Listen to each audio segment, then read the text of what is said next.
That's Mike, News at 9।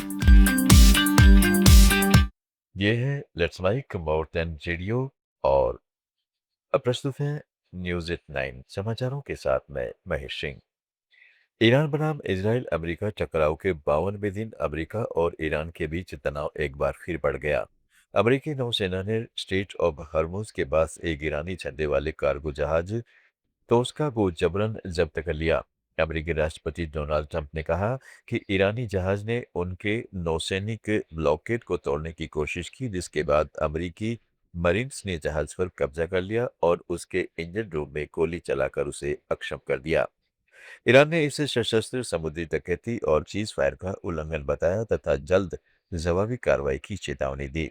इस घटना के बाद स्ट्रेट ऑफ हॉर्मुज में यातायात फिर प्रभावित हुआ है, जहां वैश्विक तेल निर्यात का करीब 20% गुजरता है, जिससे एशिया में तेल की कीमतें 6 से 7% तक बढ़ गई हैं। दूसरी ओर सीज फायर मंगलवार को खत्म होने वाला है और पाकिस्तान में दूसरे दौर की अमेरिका ईरान शांति वार्ता की तैयारी चल रही है, जिसमें अमेरिकी उपराष्ट्रपति जेडी वेंस समेत उच्च स्तरीय प्रतिनिधिमंडल जाने वाला है। हालांकि ईरान ने साफ कहा है कि उसकी फिलहाल बातचीत की कोई योजना नहीं है। अमेरिकी ब्लॉकेड तथा धमकियों के बीच वे भाग नहीं लेंगे। ईरान की सेना ने जवाबी हमले की धमकी देते हुए कहा है कि वे अपने हितों की रक्षा के लिए हर कदम उठाएंगे। इस बीच चीन ने अमेरिका कार्रवाई पर चिंता जताई है। स्ट्रेट ऑफ हर्मुज के पास दो भारतीय जहाजों पर फायरिंग की घटना के बाद भारत ने कड़ा रुख अपनाया है।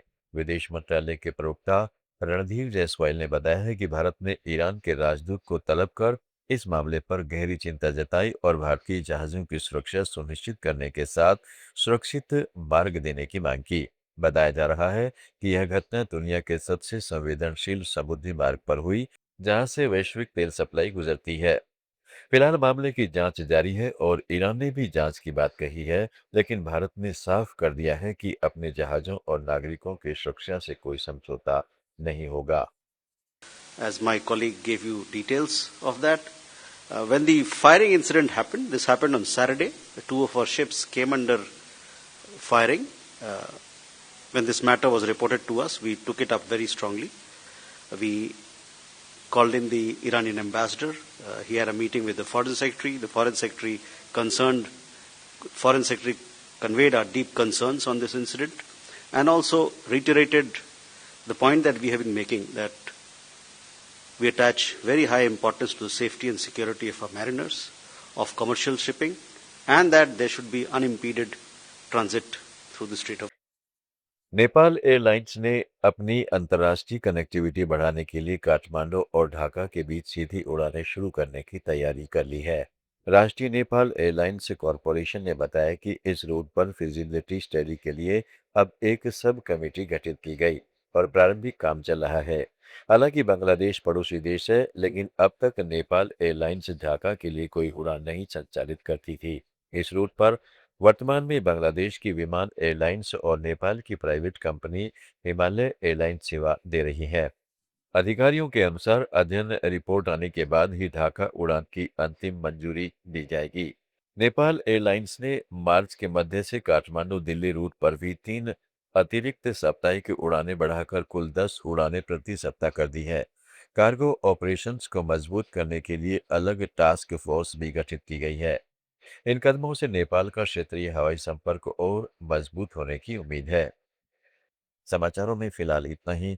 जुड़े रहिएगा लेट्स माइक के साथ। आप सुन रहे थे let's mic more than radio. Follow कीजिए हमें हमारे सोशल मीडिया प्लेटफॉर्म्स पर। It's time for news. It's time for more than radio. Presenting the first radio news app, Let's Mic. Let's Mic, a news-based app on your phone where you get to watch and listen news, talk shows, interviews, radio show podcasts. On Let's Mic, you get all relevant information of TV, print, radio, podcast, and digital. Let's Mic talks about every segment of life.